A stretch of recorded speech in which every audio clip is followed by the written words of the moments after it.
front of my shop.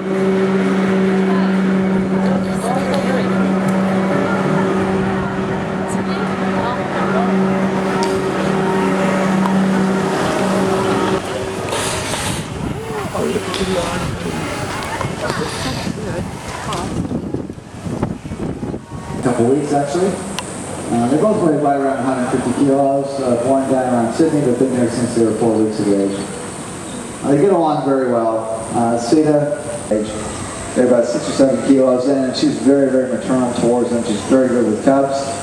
But as they get older and bigger and more annoying, she tends to be a lot less patient with them, and eventually doesn't like them very much.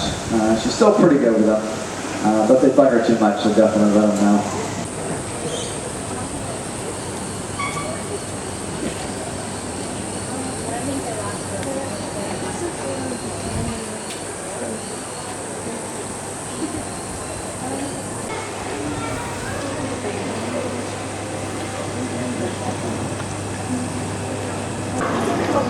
Booze. Yeah. They'd be fucking huge. You need like a garbage bag just to get them. We should have brought Lily. Yeah. Lily, here you go.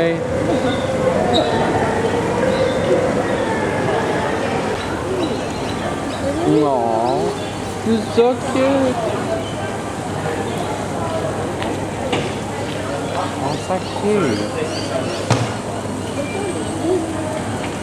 Consistently send the tigers clear signals in which to respond to. Now, if the communication isn't clear, the cubs, they can just get a little bit bored. We can't expect them to learn anything. They just might get a little bit bored, wander off, without ever giving away their own location. And if you've been past the island in the morning, you might have seen the tigers doing this behaviour beside the trees out here. That's because tigers are solitary, territorial animals. So the way they mark that territory and communicate with other cats is by spraying scent up on the tree trunks, rocks, logs and overhanging branches.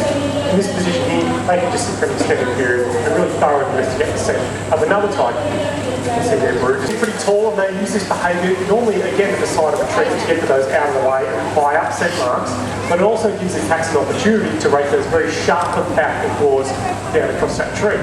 Not only leaves a visual indicator to other tigers in the area, they've got sensors in between their toes, so once again they leave their scent marks high up in the tree. And occasionally, we have to remind the cubs, not to stick those, attempt to knock them down on the ground and then deliver a killing bite. So if we see 2 of our tigers in this position on the island, we do move across straight away to break up that fight. Because as you can imagine, 2 tigers, they're going to do a lot of damage to each other very, very quickly, exposed. Top half embedded deep into the tiger's jawbone, just to give it a nice firm grip, because the entire tiger is designed around the destructive use of these teeth, and the loss of one of these in the wild can mean a death sentence. This first set of jumps across the logs there, it's only a 3-metre gap, so quite an easy jump for a tiger, not very high off the ground. And like I said, Bruce is a bit of a master of this, so get those cameras ready, focus them on the logs over there. He might even do this from a standing start.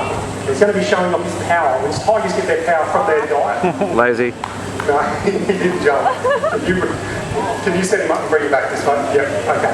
Cool, alright. Like I said guys, they get their power from their diet. They're strict carnivores, so they only eat raw meat. And Rudy's just getting a little confused. There we go, up on the logs. And from a... Can you try one more too? Because you're ruining my show.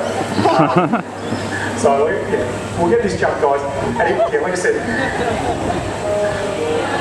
who's teaching who sometimes a little bit? No, okay. We're going to can that. Can you still do some homework? Okay. See how we go. Looking very energetic and motivated. How about that? Thank you, Ravi.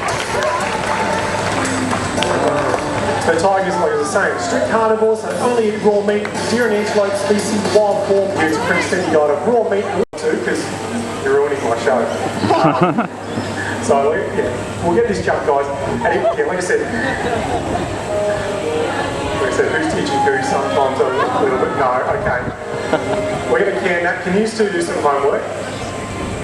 Okay. See how we go. Looking very energetic and motivated. How about that? Thank you, Ravi. So tigers, like I was saying, strict carnivores, they only eat raw meat, deer and antelope species, wild boar, use a pretty steady diet of raw meat, a little bit of milk. Hasn't got to that yet, so up he goes. A bit of a false start there. And there we go, eventually gets that bit of chicken halfway up. Not a bad start. That's the easy part. We do like our tigers to shimmy down to a safe height like Baru's doing. Then you can just take the elevator. How about we give him a round of applause? Great work there from Baru. And he's 3. So guys, you're getting a good jump out of that. Now, this morning's session didn't have such a good finale, so hopefully the cubs are going to be a little bit more motivated. It's a little bit cooler now, and they're going to be jumping for the cardboard boxes. This is Michael. Which, Have you met Michael? He just got here. Hey. Play around with Michael the asked if cardboard it's broken. box and the actual They're not broken. what was in it. So, They're loose. The cardboard boxes for the cubs. See that she's just going to hopefully jump We're into the watching chicken big locked in cats. the air. Yeah. Looks like we're ready, and it's on my count, and it's 1, 2, 3. Oh, great jump! And Baru epic fail. He's just sitting there like a Bit of turd. negotiation with the cubs to get the boxes off them. Dan's going to maybe do another jump with Baru. Keep your eyes on there, Baru. He might be going to get another jump, but it does finish up our session, guys, so we'll let Dan do this in his own time. We'd like to thank you for coming down and seeing the cubs and seeing Cedar as well. Hopefully we've motivated you to help support these animals in the wild with a small donation. The box on the back.